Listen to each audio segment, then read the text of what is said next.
E em Jardinópolis, um homem de 49 anos tem comportamento acumulador e já começa a se tornar um problema para a vizinhança. Além de levar muito lixo para o local, ele também consome alimentos que pega nas ruas. A casa do bairro Mário Marconi, em Jardinópolis, quase não existe mais. O muro já foi derrubado e a calçada destruída. Aqui, em meio ao lixo e ao entulho, por incrível que pareça, mora o senhor Newton, que tem traços fortes de acumulação. O homem vasculha o lixo e leva tudo o que acha interessante para dentro do terreno dele. O problema já atingiu um nível que afeta a saúde pública. Começou a aparecer bicho na casa das vizinhas. Está juntando bastante bicho, rato, barato, escorpião. Agora tendo foco da dengue, né? Para cozinhar, para comer, para dar comida para as crianças, tem que fechar a porta do fundo para eles comer, porque eles sentem o cheiro, não quer comer. Tá atrapalhando? Atrapalha bastante. O caso piorou depois que a família deste morador deixou a casa e ele passou a viver sozinho. Os vizinhos contam que antigamente tinha móveis, eletrodomésticos e era uma realidade bem diferente do que a gente vê agora. Ele era normal, né? E começou a brigar, o pai dele foi embora e deixou ele aí. Aí deixou a favor da população que cuida, né, bem? Porque nós tentamos conversar, e tentamos de tudo. Várias tentativas de diálogo já foram feitas, mas nada resolveu. De forma agressiva, entendeu que o lixeiro queria ajudar, levar o que está juntando, ele não deixou. Ele está saindo na rua nu, pelado. Meu pai já limpou lixo, já limpou calçada, mas não teve acordo. Ele continua trazendo os lixos. Esses tempos atrás eu vi ele comendo comida do lixo que ele traz da rua. Isso tem acontecido mesmo. Durante a nossa conversa, o Newton, que tem 49 anos, tinha um pote de doce nas mãos para comer no café da manhã. Ele achou no lixo, mas garantiu que ainda estava bom para o consumo. É demais, tem que repartir, inclusive senão eu vou jogar fora. Isso é reciclar, isso é mal educar. Não esquenta muito não, quando eu quero comer uma coisa eu como. Café é café. Quanto ao doce, vai ser um pão, você ia comer assim. Ele conta que vive bem assim, mesmo em meio ao lixo.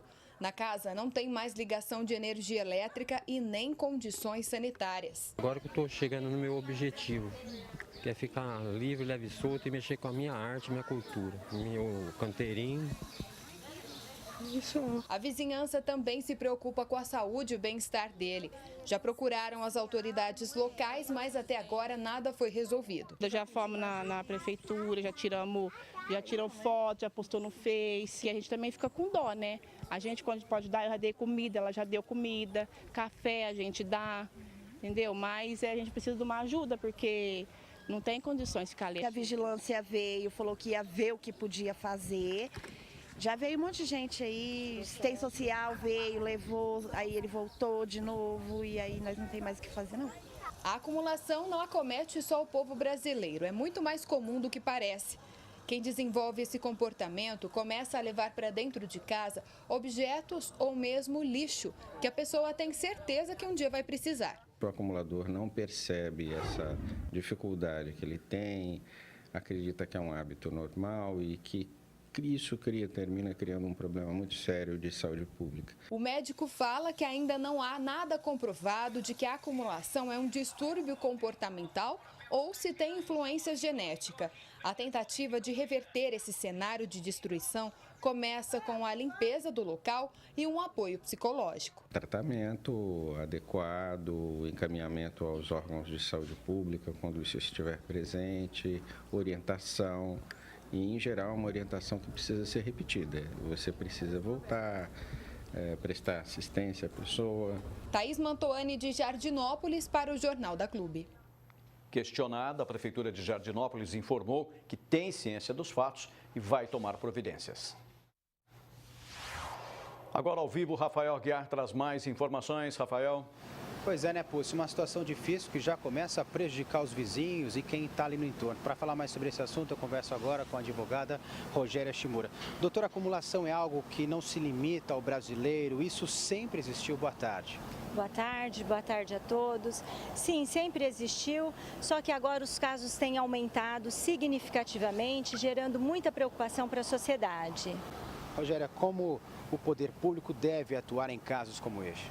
O poder público tem obrigação de criar políticas que atendam esses casos, política de saúde, órgãos competentes que deem um amparo a essas pessoas vitimizadas, porque a acumulação é um distúrbio, é uma síndrome psicológica. Então, a pessoa acumuladora, ela precisa de assistência, de órgãos competentes que o poder público precisa disponibilizar para o cidadão.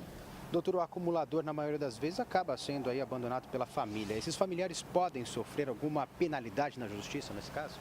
Sim, eles podem sofrer penalidade nos casos em que a pessoa acumuladora ela é declarada incapaz civilmente. Aí a família tem obrigação.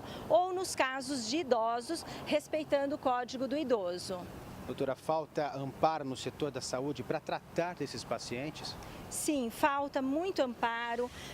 O poder público tem negligenciado na assistência a esses casos em específico, mas nós temos nas cidades órgãos competentes como o CRAS, o CREAS, para assistir esses casos que podem ser denunciados por qualquer pessoa, por um vizinho que saiba desses casos, podem fazer denúncia pelo telefone da prefeitura, no Ministério Público, na Defensoria.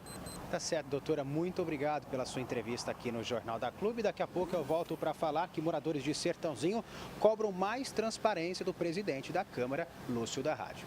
Paulo Pucci. Ok, Rafael.